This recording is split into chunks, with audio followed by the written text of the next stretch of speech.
Buffalo Bills training camp day 2 was a long one, but I have everything that you guys need to know. Now, if you guys want, I'm going to be putting timetables on this video, so you guys want to skip forward to one of the specific parts of practice today, you can go right towards that. But for right now, we're going to be starting off with the injury report for today's practice. And just like yesterday, Dawson Knox, Laviska Shenault, Spencer Brown, and Cedric Van Prangranger all were still out due to their injuries that landed them on either the PUP list or the non-football injury list. But we had two additions today to that injury report. Two guys left practice early, and that was Dorian Williams and AJ Epineza. The early feeling on these injuries is that they aren't too bad and that they should be fine. But like I said, they did end up leaving practice early, so we never really know how concerning that it could be. So Joe Brady was a coach that spoke to the media today, and he had a lot of things to say. First things first, he kind of just spoke the obvious how many advantages that there are to having the entire offense back from last year, only making a couple of additions. Because it says that instead of having to teach everyone, the same base offense, they can just continue to grow on the offense that they had last year, which is huge. And in addition to that, he also said how no matter how successful they were last year, they have to continue to evolve the offense or else other teams will catch on. And one of the next players that he mentioned was Tylen Grable, who was a 6th-round tackle that we took last year in the draft. But he can really play 4 positions on the line that Joe Brady said. Left tackle, left guard, right tackle. He just can't play center. But having that versatility on line is absolutely huge. And that is why he was getting first-team reps yesterday in Spencer Brown's absence, because he is so versatile and he's playing great football.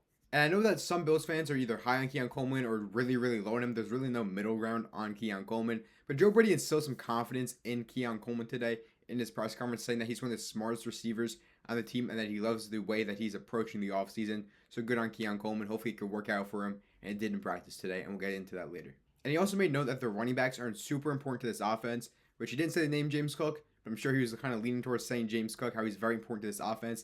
And he also said Dalton Kincaid is a very important part of this offense, so expect him to be involved a little bit more this upcoming season. And last but not least, he's saying that this time of the year is about just experimenting with some players and having them lead some of these meetings so they can figure out how these guys want to be used, how they can be best used, and where the strengths and weaknesses are in being used in this offense. But now it's time to get into the practice notes, and there are a lot of them today. But first things first, Trey White started the day again at cornerback 2 over Maxwell Hairston.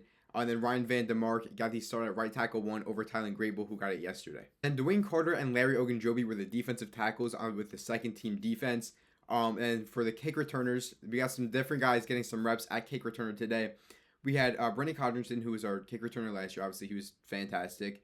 But then we had Ty Johnson, Ray Davis, KJ Hamler, Elijah Moore, Frank Gore Jr., and Daquan Hardy. And to me, Frank Gore Jr. was probably the most interesting one because I don't think there's really a pathway for him to make the team, except for maybe if he somehow becomes the best kick returner out of that group. And I just want to make a quick note that while Deion Walker hasn't really done anything super flashy in like team drills or 11-on-11s, he has been getting high praise from everyone that's there. Just because of his frame, he's 6'7", 345 pounds, but he moves super, super quick on the field. So just want to make note, while he hasn't done anything too crazy yet, just his frame and his speed and agility is making people really have him, or he's really standing out amongst everyone else. And secondly, I just want to say that there are big plans for Josh Palmer. At today's starting practice, he was spending a lot of time with Sean McDermott. And that kind of goes into my next bullet point, where Sean McDermott was just watching the wide receivers very, very closely today. Now, I feel like there's going to be a really, really big wide receiver battle because of the fact that there are so many talented receivers on this team. And I'm actually going to be making a full video on the wide receiver group because I think a lot of things have changed recently. I think there's going to be some big surprises coming towards the start of week 1. So there'll be a full video out on that. I don't know if it's going to be today or the next day, but there will be a full video on that just so you guys know and, keep an eye out for that. And as for the defense, there's a lot of ball skill work and individual drills early this morning. They're just focusing on, swatting the ball out of the quarterback's hands, getting interceptions, just a lot of trying to force turnovers because that's been a big part of the defense the last couple of years. Another super interesting note is that Khalil Shakir and Keon Coleman were fielding punt returns off the jugs machine. So while this could mean nothing, if we could have Khalil Shakir or Keon Coleman be be like our kick returner and punt returner, that'd be absolutely huge. Because that means we get to keep another roster spot for someone else and not have to use one on just a kick returner like we did last year on Brandon Codrington. And to start the day, Damar Hamlin got some run with the ones over Cole Bishop. He actually had a nice pass breakup on Curtis Samuel. Josh Allen was the quarterback, so pretty big play from Damar Hamlin. One name I specifically want to mention, and he was on the thumbnail today, is Curtis Samuel. He was heavily involved in the offense today in team drills. He made a ton of nice catches in the intermediate and the first play on 7-on-7s. he got a 15-yard pass to start 7-on-7s. And then on the second play of 7-on-7s, Josh Allen hit Josh Palmer on a 15-yard in route. Don't know who it was over. Then on the next play, Josh was trying to target Keon Coleman, but it was overthrown, and Maxwell Harrison was staying with Keon Coleman the entire way. Another small note, Reggie Gilliam and Jackson Hollis have been getting a lot of reps with the ones recently. Now, I believe that's just because Dawson Knox has been so hurt, but Reggie Gilliam's been a lot more involved in different ways than previous years. He's being motioned a lot. He's being in the backfield a lot. So Reggie Gilliam could be getting some more reps this year during this upcoming season. And Jackson Hollis is getting a lot of reps with the ones. So I can see him actually keep playing a little bit more than people expected him to next season. And once again, another name I want to mention is Elijah Moore. And you're going to see this common theme with all the skill position guys getting their names mentioned quite a lot. Elijah Moore had a great catch over the middle on a crossing route from Mike White. Then he also had a very, very nice sideline catch from Josh Allen towards the end of practice over Cam Lewis. And like I mentioned yesterday, the Bills have been running a lot more play action today in practice. And like I said yesterday, they were only running play action 18% of the time, and that was 27th best in the NFL last year. However, in practice, an early theme has been play action. So getting that involved with the running game could be huge for this offense. Also, the QB2 competition is really heating up. Mike White had a great day today, with Mitch Trubisky going down to being quarterback 3 today. And KJ Hamler actually got his revenge on Maxwell Harrison. As I was saying yesterday, Maxwell Harrison had a huge pass breakup on KJ Hamler. But today, KJ Hamler got the best of him on a route. And Matt Milano, all-pro Matt Milano, he is back. He had a huge tackle for loss on Ty Johnson. And also, there was a little touch pass to Elijah Moore. And Matt Milano shut it down very, very quickly. Again, they're super fast, looking like all-pro Matt Milano. And I mentioned earlier how DeMar Hamlin started out with the ones, but Cole Bishop eventually got in there with the ones with Taylor Rapp. And when they were playing together, Cole Bishop was more of the high safety, with Taylor Rapp playing more of the down safety, which I kind of expected, but, just want to let you guys know that that's where they're playing. And then we get to the 11-on-11s, and the first play was a huge pass to Keon Coleman. It was a 25-yard pass. He apparently broke Taylor Rapp's ankles on a route, caught a huge pass over the middle. Love to see that. Then the second play of 11-on-11s, Michael Hoyt got in there for a sack. It's really unfortunate because Michael Hoyt has been absolutely fantastic in training camp, like I kind of expected him to, but he is out for the first 6 weeks due to suspension, which is very unfortunate. But seeing him produce in training camp, hopefully we get this from week 7 and beyond. And then Khalil Shakir, let's just mention his name too, our wide receiver 1.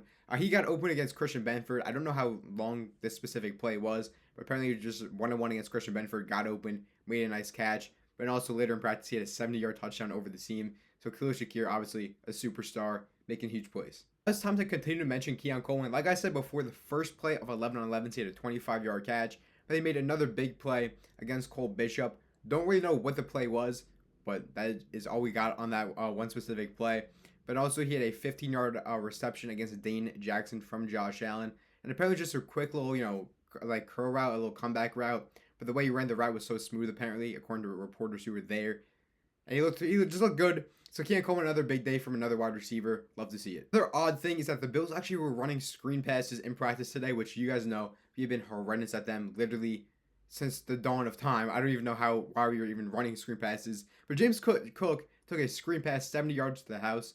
So maybe screen passes are, going to be in our playbook this year. And another important thing to note is that Trey White, obviously him coming back, being our possible cornerback too, is great and all. But he has been a great mentor towards Maxwell Harrison. Whenever they're running off, or whenever they're, subbing in for each other, they always find a way to see each other, talk to each other for like a couple seconds, and go, on their way. But seeing that communication from Trey White and Maxwell Harrison is huge for possibly the development of Max Harrison. And these last two plays were Ty Johnson had a 60-yard rushing touchdown on an outside zone run, which is what the Bills are running a lot today, a lot of outside runs. And also Jalen Virgil had a nice catch over the middle from Mike White. And Jalen Virgil, you guys know, he was a great special teamer last year whenever he was getting called up. But Mike White, again, continued to have a good day with that completion to Jalen Virgil. And one of the notes that I have from practice, the Bills' passing offense had a lot of success just attacking the seams, against the defense. Like that Shakir 70-yard touchdown, that was, him attacking the seams, getting that big play.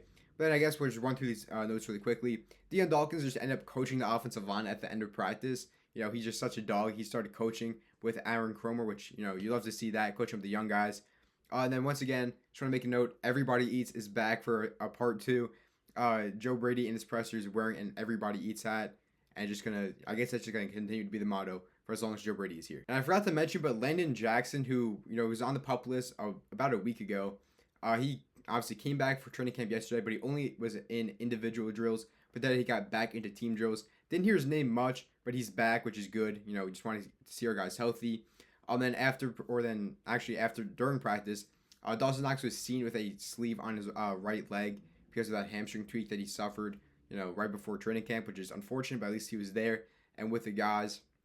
And then Josh Allen, once again, was staying after practice to talk with Josh Palmer, but Keon Coleman and Elijah Moore joined them both today. They were talking about routes and, you know, where Josh Allen wants them to be when they run specific routes and certain timings on plays. Then we have the part of the video that I think a lot of people are going to be skipping forward to, and we have the James Cook press conference. The first time that he spoke to the media after the season ended last year, and he spoke a lot about his contract situation. So he says he knew he was going to be coming to camp. He did not want to be a distraction to the team, and there's absolutely no reason for him to be missing camp because this deal, he says, is on his agents to get done, but he does want to get done and he will not stop fighting for a deal to get done. He also says this is his job. He does not want to be fined to be missing his job because this is what he's supposed to be doing. And when specifically talking about his contract negotiations, he says, "I deserve what I want." There's a tweet from Ari Myrov on Twitter, which you guys could look him up.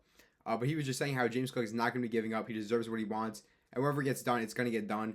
However, he did make note that he does want to stay in Buffalo. And the reason for that is because of Josh Allen, the quarterback, the fans, and he just loves the organization as a whole. So while it would be unfortunate if he gets done somewhere else, he says he does want to stay in Buffalo for the remainder of his career. We'll make note, he says that he has no regrets on his social media post a couple months back. If you guys are unfamiliar with what it was, he basically just posted, I believe it was on a Instagram Live or something like that, or maybe on his Instagram story, where he said he wanted $15 million a year, as his brother Dalvin Cook was kind of backing him up. But he says no regrets on that, which, you know, can't really blame him. No regrets, the past is the past, it's whatever. And last but not least, he says he's a top running back in the NFL, but as a result, he wants to be playing more. He wants to play more on third down. He made note of the catching and the blocking aspect on third down that Ty Johnson brings, but he wants to bring that. He wants to be the guy who plays all three downs. He wants to be in there blocking, doing the dirty work, so he can play as much as possible. And he says that last but not least, he wants to win a Super Bowl, and he wants to do even more than he did last year to ensure that the Bills are able to win the Super Bowl. Bills fans, those are all the notes that I have from day 2 of Buffalo Bills training camp. Let me know in the comments what you guys think about practice, about James Cook's presser, about the practice notes where basically every single receiver and tight end and running back was getting involved in some sort of way. In the Joe Brady press conference early on where he's instilling confidence in Keon Coleman. Let me know what you guys think in the comment section down below. Make sure to like and subscribe if you enjoyed this video because I'll be posting these videos every single day of Buffalo Bills training camp. I'll see you guys tomorrow.